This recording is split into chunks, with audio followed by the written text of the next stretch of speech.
Subscribe now and press the bell icon. Never miss an update.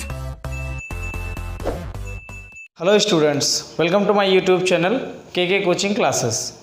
मेरा नाम है कौशल sir और आज मैं आपको पढ़ाऊंगा एक नया टॉपिक जो कि हमारी क्लास 12th की physics chapter number 3 electric current से है। और ये हमारा नया टॉपिक जो है वो है मीटर सेतु, मीटर ब्रिज। ठीक है, मीटर ब्रिज एक मशीन होती है आपकी जिसकी सहायता से हम किसी भी अज्ञात तार का प्रतिरोध ज्ञात करते हैं। समझ गए? मतलब कोई ऐसा हमारे पास तार होता है जिसका रेजिस्टेंस हमें नहीं पता होता है, तो उसका रेजिस्टेंस ज्ञात करने के लिए हम किस मशीन का इस्तेमाल करते हैं? मीटर ब्रिज का इस्तेमाल करते हैं। ठीक है, तो मीटर ब्रिज होता क्या है तो आपको समझ लेना है कि ये देखो एक पटरा होता है, ठीक है, बड़ा सा लकड़ी का, उस पर 3 पत्तियां एल्युमिनियम की या तांबे की जड़ी रहती हैं। 2 एलाकार की पत्तियां होती हैं और एक बिल्कुल सीधी होती है। उन पर संबंधक पेंच लगे होते हैं जिन पर हम एक जो है बीच में एलाकार की पत्ती के बीच में हम अज्ञात तार जोड़ते हैं अपना, जिसका प्रतिरोध नहीं पता होता है। ठीक है, और एक में हम रियोस्टैट जोड़ते हैं यानी कि ज्ञात प्रतिरोध जोड़ते हैं। तो चलो हम इसका चित्र देख लेते हैं और अच्छे से समझते हैं कि क्या है ये मीटर ब्रिज। ठीक है, देखो इसमें क्या होता है कि सबसे पहले हम बनाएंगे कि 2 एल आकार की पत्तियां होती हैं। ठीक है, ऐसे एक ये पत्ती हो जाती है और दूसरी पत्ती आपकी हो जाती है एल आकार की ये वाली। ठीक है,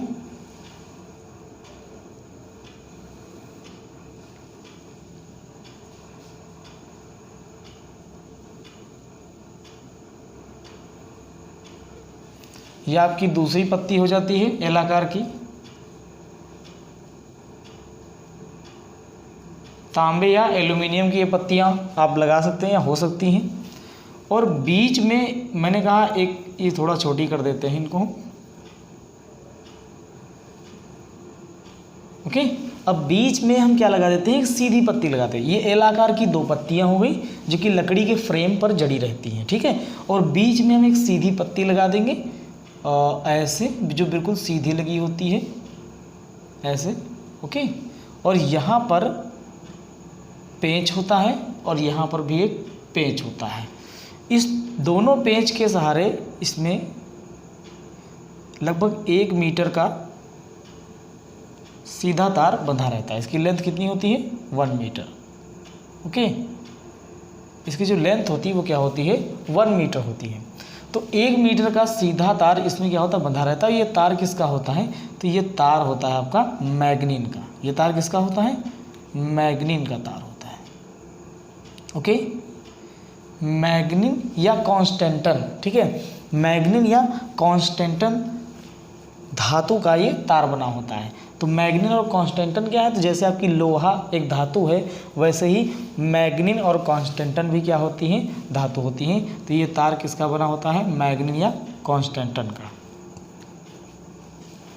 इसके बाद हम बात करें तो यहाँ पर भी आपके पेंच लगे रहते हैं। बीच वाली ब्लेड में 3 पेंच लगे होते हैं और एल आकार की पत्तियों में बीच वाली पत्ती में 3 पेंच लगे होते हैं और एल आकार की पत्तियों में सिर्फ 2-2 पेंच लगे होते हैं। इस पेंच और इस पेंच, इन दोनों पत्तियों के बीच में हम क्या करते हैं? रियोस्टैट को जोड़ देते हैं, यानी कि जो हमें प्रतिरोध ज्ञात होता है। रियोस्टैट यानी प्रतिरोध बक्स। ठीक है, प्रतिरोध बक्स यहाँ पर जोड़ सकते हैं, प्रतिरोध बक्स ले सकते हैं, या इसको हम नाम दे देते हैं ज्ञात प्रतिरोध। ज्ञात प्रतिरोध। ठीक है, हम यहाँ पर एक प्रतिरोध बक्स यानी कि ज्ञात प्रतिरोध जोड़ देते हैं और यहाँ पर हम क्या करते हैं? अपना अज्ञात प्रतिरोध जोड़ देते हैं। ठीक है, यानी यहाँ लिख सकते हैं हम अज्ञात प्रतिरोध। ठीक है, वाला तार। समझ गए? अज्ञात प्रतिरोध वाला तार, यानी जिस तार का हमें प्रतिरोध ज्ञात करना है वो वाला हम यहाँ पर ऐड कर देते हैं। ये हमारा 1 मीटर लंबा तार हो जाता है मैग्नीना कांस्टेंटन का। इसी के सहारे लकड़ी के फ्रेम पर एक पैमाना 1 मीटर का जुड़ा होता है ताकि हम इसमें पाठ्यांक पढ़ सकें। पाठ्यांक पढ़ने के लिए इसी में 1 मीटर का पैमाना भी लगा होता है। ठीक है,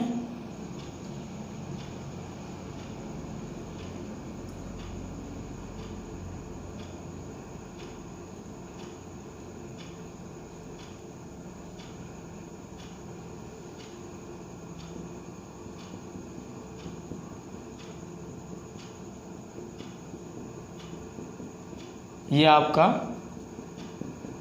पैमाना हो जाता है। ठीक है, इसमें आपका पैमाना भी लगा होता है, 1 मीटर लंबा होता है। ये मैंने जैसा बताया आपको, ये एल आकार की पत्तियाँ हो गई। यहाँ पर हम ज्ञात प्रतिरोध जोड़ते हैं और यहाँ पर अज्ञात प्रतिरोध को जोड़ लेते हैं जिसे हमें ज्ञात करना होता है। मैं इसको मिटा देता हूँ, 1 मीटर होता है, ये आपको पता चल गया होगा। ठीक है, अब हम क्या करते हैं कि यहाँ पर इसमें हम एक जोड़ते हैं तार के सहारे गैल्वेनोमीटर। ठीक है, क्या जोड़ देते हैं तार के सहारे? गैल्वेनोमीटर, धारा मापी, ताकि ये धारा को नाप सके और ये धारा की दिशा को भी बताती है। ठीक है, गैल्वेनोमीटर की सुई अगर इधर को भी छेद करेगी तो मतलब धारा इधर को है। ठीक है, अगर सुई इधर को भी छेद कर रही है तो मतलब धारा उधर को जा रही है। तो ये धारा को नापती है और साथ साथ में धारा की दिशा को भी बताती है। कौन? गैल्वेनोमीटर, यानी कि धारा मापी। ठीक है, धारा मापी जो होती है ये धारा को भी नापती है और धारा की दिशा को भी बताती है, गैल्वेनोमीटर। ठीक है, तो यहाँ से गैल्वेनोमीटर जोड़ देते हैं और गैल्वेनोमीटर के बाद में हम इसमें क्या करते हैं, ला करके एक जॉकी जोड़ देते हैं। क्या जोड़ देते हैं? एक जॉकी। ठीक है, और उस जॉकी को यहाँ पर स्पर्श करा देते हैं। मैंने जॉकी यहाँ नहीं बनाई है, फिर भी आप बना सकते हैं। यहाँ से ऐसे ला करके इसको थोड़ा सा ऐसे करके और यहाँ से थोड़ा मोटा कर दीजिए, तो ये हमारी जॉकी बन के तैयार हो गई। जॉकी क्या होता है? जॉकी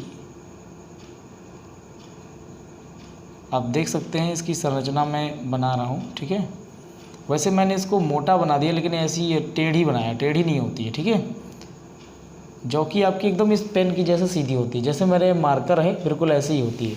यहाँ से एक तार ऐड होता है और इससे ही एक नोक निकली होती है।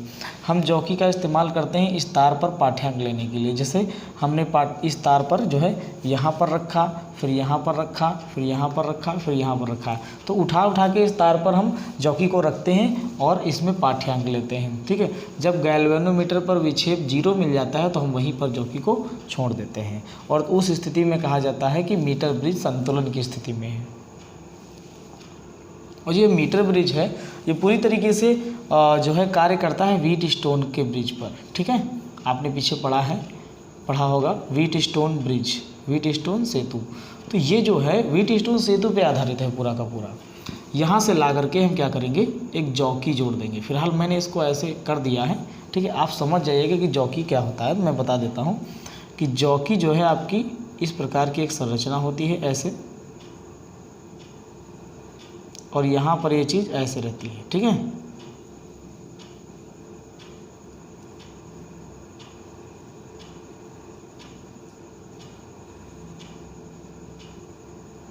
इस तरीके से। ये क्या है आपकी एक जॉकी, और यहाँ से एक तार निकला होता है। ठीक, ये वाला तार और ये जॉकी है। इस जॉकी की मदद से हम क्या करते हैं, जैसे तार है तो तार पर हम पाठ्यांक लेते हैं। ठीक है, जॉकी का काम ये होता है। जब हमें गैल्वेनोमीटर में सुई का विक्षेप मिल जाता है 0, तो फिर हम इसको वहीं पर रोक देते हैं, जॉकी को वहीं पर रोक देते हैं। हम बारी बारी से इस पर जॉकी को पाठ्यांक लेते हैं। ठीक है, और देखते हैं कि क्या आ रहा है, कब 0 मिलेगा। तो जहाँ पे 0 मिल जाएगा वहीं पर रोक देते हैं। मान लेते हैं कि इस बिंदु P पर गैल्वेनोमीटर का पाठ्यांक क्या है, 0 है, तो हम इसको इसीलिए यहाँ पर क्या कर दिए, रोक दिए।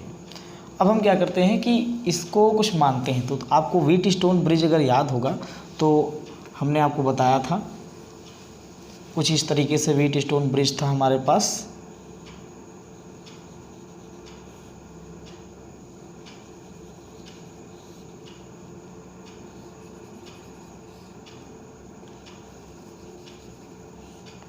ठीक है, मैं जल्दी से बना देता हूँ, थोड़ा गड़बड़ बन रहा है। तो कुछ इस तरीके से हमारे पास था व्हीटस्टोन ब्रिज। ओके, तो यहाँ पर मैंने इसको माना था P, इसको माना था Q, इसको माना था R और ये था S। आया समझ में? तो उसी तरीके से बिल्कुल इसको भी मानेंगे। इसे क्या मानेंगे? P, इसे Q, इसे यहाँ से यहाँ तक। ठीक है, इसको मैं AB कह देता हूँ। इस तार को, तार का मैंने नाम दे दिया है AB। तो B से P तक, ठीक है, B से P तक के जो है इसको हम क्या मानेंगे?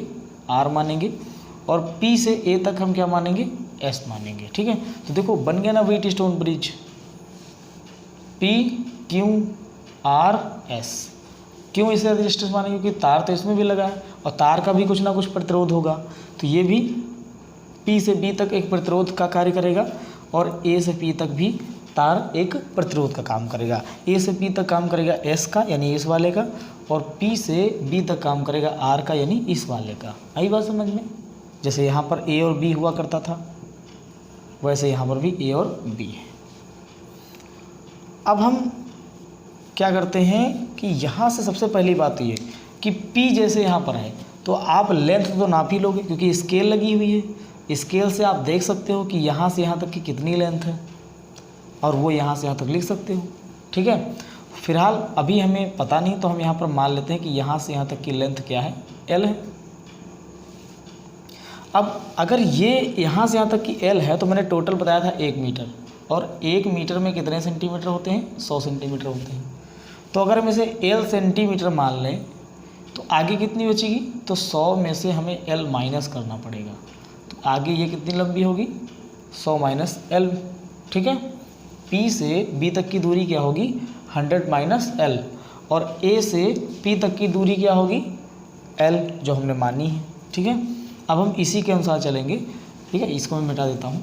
जब ये संतुलित अवस्था में रहता था, जब हमारा ब्रिज जब संतुलित होता है, यानी जब शून्य विक्षेप दर्शाती है गैल्वेनोमीटर, तो हम इसको क्या लिख सकते हैं? पूरी चीज़ समझ में आई?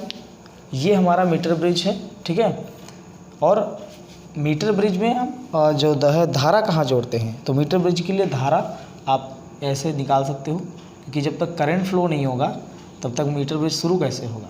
ठीक है, धारा का कौन सी धारा नापेगा? आपको बैटरी तो जोड़नी पड़ेगी ना। तो यहाँ से हमने क्या किया? एक बैटरी इसमें, लैप्लासियन सेल को इसमें क्या किया? ऐड कर दिया। ठीक है, एक लैप्लासियन सेल हमने इसमें क्या किया? ऐड कर दिया है, और इसका विद्युत वाहक बल हम कह देते हैं E है। इसको इधर से ला करके यहाँ से ऐसे। ठीक है, और यहाँ पर हम एक जोड़ देते हैं, यहाँ पर कुंजी। कुंजी ऐसे जोड़ सकते हो आप, इसका नाम K देते हो। ठीक है, ये कुंजी जुड़ गई। आपका ये पूरा संयंत्र बनके तैयार हो गया। यही आपका होता है ब्रिज। ठीक है, इसको ही हम कहते हैं मीटर ब्रिज। अब आपको पूरा फिर से समझ लेना, मीटर ब्रिज में क्या क्या होता है। 2 एल आकार की पत्तियां होती हैं, एक बीच में बिल्कुल सीधी पत्ती होती है। ठीक है, एल आकार की पत्तियों में नीचे वाले जो पेच होते हैं उनके सहारे एक मैग्नन या कॉन्स्टेंटन का तार बंधा रहता है, जिसकी लेंथ 100 सेंटीमीटर या 1 मीटर कह सकते होती है। ठीक है, 100 सेंटीमीटर और 1 मीटर होती है। यहाँ पर देखो, एल आकार की पत्तियों में ऊपर की तरफ जो पेच लगे होते हैं, उन 2 पेचों से ज्ञात प्रतिरोध को जोड़ देते हैं, जिसे हम रियोस्टैट कहते हैं। ठीक है, ज्ञात प्रतिरोध को, और इसके बाद में आगे वाले 2 पेचों से हम क्या जोड़ते हैं? अज्ञात प्रतिरोध, जिसे हमें जिस तार का हमें प्रतिरोध ज्ञात करना होगा। और बीच में हम क्या जोड़ते हैं? एक गैल्वेनोमीटर, बीच वाले इसका हम नाम देते हैं D। ठीक है, D पेज से हम क्या करते हैं? एक गैल्वेनोमीटर जोड़ते हैं, यानी कि धारा मापी, और उस धारा मापी में हम क्या जोड़ देते हैं? एक तार, और तार के सहारे क्या जोड़ देते हैं? जॉकी। तार के सहारे क्या जोड़ देते हैं? जॉकी। ठीक है, जॉकी को हम विसर्पी कुंजी भी कहते हैं, क्योंकि ये सरकती है ना। ठीक है, ये तार पर सरकती है, और पाठ्यांक पता, इसी के सहारे पाठ्यांक पता चलता है गैल्वेनोमीटर में, तो इसलिए हम इसे विसर्पी कुंजी भी कहते हैं। ठीक है, विसर्पी कुंजी कह सकते हैं या जॉकी बोलते हैं। ठीक है, तो वैसे नॉर्मली सभी लोग जॉकी बोलते हैं, तो आप भी जॉकी बोलिए। मैंने कहा जॉकी किस प्रकार की संरचना होती है, तो ये मैंने कहा जैसा मार्कर दिख रहा है आपको ऐसी बिल्कुल होती है, बस बीच नीचे तार होता है। ठीक है, फिर से बना देता हूँ एक बार जॉकी को। जॉकी किस प्रकार की होती है, इसमें ये सिस्टम ऐसे रहता है। ठीक है, और यहाँ से तार निकला होता है, तो ये होती जॉकी, और इसको हम तार पर ऐसे ऐसे पाठ्यांक लेने का काम करते हैं। अब इतना बनाने के बाद में मैंने कहा कि यहाँ पर ये जो तार है इसकी लेंथ हम मान लेते हैं, यहाँ पर जब हम रखे तो गैल्वेनोमीटर का पाठ्यांक क्या आ रहा था, 0 आ रहा था। तो जहाँ पर ये 0 दर्शा रहा था उसी बिंदु को हम मान लेंगे P, और यहाँ से यहाँ तक की लेंथ हमने क्या मान ली, L, और यहाँ से यहाँ तक की लेंथ हमने क्या मान ली, 100/L। क्यों? क्योंकि अगर यहाँ से यहाँ तक की L होगी तो टोटल 100 थी, 100 में से L घटा दोगे आगे की बच जाएगी। ठीक है, इतना होने के बाद में अब हम सोचते हैं कि जब ये शून्य दर्शाएगा तो हमारा मीटर ब्रिज किस में होगा, संतुलित अवस्था में होगा। किस अवस्था में होगा, संतुलित अवस्था में। और संतुलित अवस्था में व्हीटस्टोन ब्रिज आपने पढ़ा तो आपको पता है कि संतुलित अवस्था में क्या होता है। संतुलित अवस्था में हमारा फॉर्मूला हो जाता है P/Q = R/S। ये कब होता था, ये संतुलित अवस्था के लिए होता था। तो P को तो हम P ही रखेंगे, और Q को हम आप लिख सकते हो Q को, क्योंकि Q आपका अज्ञात है, इसी को ज्ञात करना है। तो इसके नीचे आप लिख सकते हो Q के नीचे अज्ञात।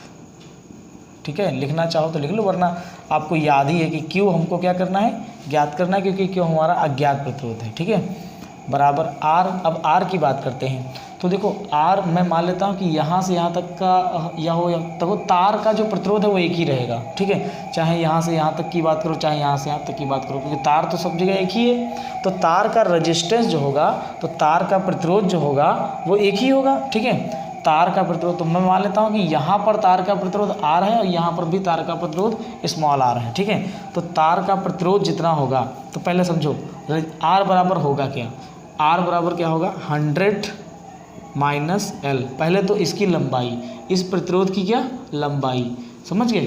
पहले लिखेंगे इस प्रतिरोध की लंबाई और उसको गुणा कराएंगे उसका जो रेजिस्टेंस माना है। इस तार का रेजिस्टेंस हमने क्या माना है, r। इस तार का रेजिस्टेंस हमने क्या मान लिया है, r मान लिया है। तो हम इसको r से गुणा करा देंगे। ठीक है, ये समझ में आई बात, r से गुणा करा देंगे बटे में s। अब यहाँ से यहाँ तक की लंबाई कितनी है, L, और इसका रेजिस्टेंस क्या माना गया था अभी मैंने ऊपर, R। ठीक है, तो R से R कट जाएगा, कोई फ़ायदा तो है नहीं। ठीक है, R से R कट गया, अब बचा क्या, P/Q = 100 - L अपॉन में l हो जाएगा। ठीक है, अब इसके बाद में हम क्या करते हैं कि इसमें जो है इसका क्रॉस मल्टीप्लाई कराते हैं, इसका इससे, इसका इससे, तो आपके पास आ जाएगा Q × 100 - L = P × L। ठीक है, अब ये जो इधर मल्टीपल में इधर डिवाइड में भेज दो, तो यहाँ से निकल के आ जाएगा Q = P × L upon 100 - L। ये जो आया आपका, ये फॉर्मूला आ गया संतुलित अवस्था में अज्ञात प्रतिरोध का तार ज्ञात करने का। ठीक है, अब आप क्या कर सकते हैं कि यहाँ पर P जो आपका जो ज्ञात प्रतिरोध है वो रख सकते हैं। ठीक है, और लेंथ आप क्या ले सकते हो, जो आप नापेगो, और यहाँ 100 में से घटा के आप इसका ज्ञात कर सकते हो। सपोज दैट मैं कुछ देर के लिए मान लेता हूँ कि जो आपने प्रतिरोध जोड़ा है, ठीक है, आपका ज्ञात प्रतिरोध आपको पता है। ठीक है, मान लेते हैं कि ज्ञात प्रतिरोध आपके पास कितना है, 2 ओम का है। ठीक है, और जो आपने लंबाई यहाँ से यहाँ तक की नापी है, मान लेते हैं वो 50 है, यानी कि l बराबर आपके पास क्या है, 50 सेंटीमीटर है। तो 100 - L आपका कितना हो जाएगा, 100 - L। तो 100 - L भी कितना हो जाएगा, 50, क्योंकि यहाँ पर L रखोगे 50 तो 50 ही बचेगा। यानी कि आपके पास इतनी चीज़ें मिल चुकी हैं। ठीक है, और तार का प्रतिरोध हम मान लेते हैं, तार का प्रतिरोध यही जो 2 ओम है वो तार का प्रतिरोध हो गया। ठीक है, तार का प्रतिरोध क्या हो गया, 2 ओम हो गया। तो हम एक काम करते हैं कि इसका मल्टीप्लाई करा लेते हैं, तो इसके हिसाब से निकालेंगे तो Q = क्या हो जाएगा। ठीक है, देखो Q = क्या हो जाएगा हमारे पास, हम बहुत आसानी से इसको निकालेंगे और समझ में भी आ जाएगा। इसको थोड़ा सा मैं मिटा देता हूँ। ठीक है, थोड़ा सा इसको आप फिलहाल बना लीजिएगा, इसी में निकाल दें। देखो जी, तो यहाँ पर क्या करेंगे कि हम आराम से इसको रखेंगे इस वाले क्वेश्चन फॉर्मूले में, Q = P × P का मान हमें पता है कितना, 2 ओम। ठीक है, l हमने कितनी निकाली, 50 अपॉन में 100 यहाँ पर एल रखोगे 50, तो 50 में से 50 गया तो 50 ही तो बचा, ठीक है। अब ये 50 से 50 कट गया तो कितना है, Q बराबर 2 ओम, यानी जो प्रतिरोध था, ठीक है, जो ये तार है, इस तार का प्रतिरोध कितना होगा, 2 ओम होगा। आप ये बहुत आसानी से कर सकते हो, ठीक है। आई बात समझ में। ये था आपका मीटर ब्रिज, और आपने जाना कि किस प्रकार से हम मीटर ब्रिज की सहायता से अज्ञात तार के प्रतिरोध को ज्ञात कर सकते हैं। ये हमारा फार्मूला है, ठीक है। अभी फार्मूला आया कैसे, एक बार फिर से समझ लेते हैं। तो देखो यहाँ पर मैंने किया था कि संतुलित अवस्था की बात, जब मीटर ब्रिज संतुलित अवस्था में होता है या व्हीट स्टोन ब्रिज संतुलित अवस्था में होता है तो उसका फॉर्मूला होता है, आपने व्हीट स्टोन ब्रिज में पढ़ा है, P/Q = R/S। P हमारा ज्ञात प्रतिरोध है, उससे हमें लेना देना नहीं, Q हमें अज्ञात है, इसी को ज्ञात करना है। यहाँ पर बात करते हैं R की, तो R क्या था, एक प्रतिरोध था, उसकी लंबाई थी 100 - L, तो 100 - L। फिर तार का प्रतिरोध था कितना, तो तार का प्रतिरोध गुणा करा देंगे R से। नीचे देखो क्या होगा, S प्रतिरोध की लंबाई L सेंटीमीटर है, तो L लिख दिया। रेजिस्टेंस इसका भी स्मॉल r था क्योंकि तार ये भी है, तो स्मॉल r कर दिया। स्मॉल r से स्मॉल r क्या हुआ, कैंसिल हो गया, बचा 100 - L/L। इसका क्रॉस मल्टीप्लाई कराएंगे, ठीक है, तो P का L से होगा तो PL हो जाएगा, इसका इससे होगा तो ये आ जाएगा Q × 100 - L। ये गुणे में था, इसको बटे में भेज सकते हैं, तो Q = P × L/100 - L। ये आपका फॉर्मूला आ गया, ठीक है। थियरी सेक्शन मैंने आपको जो जो बताया वो आप लिख सकते हो, और अगर आपके पास बुक है तो आप बुक से कर सकते हो थियरी सेक्शन। आई बात समझ में। मीटर ब्रिज अगर आपको समझ में आया हो, ठीक है, तो आप इसे क्या करो, अपने दोस्तों के पास शेयर करो और चैनल को सब्सक्राइब करो, और वीडियो को लाइक करना मत भूला, कमेंट जरूर किया करिए, आपके कमेंट करने से हमारा थोड़ा हौसला बढ़ता है।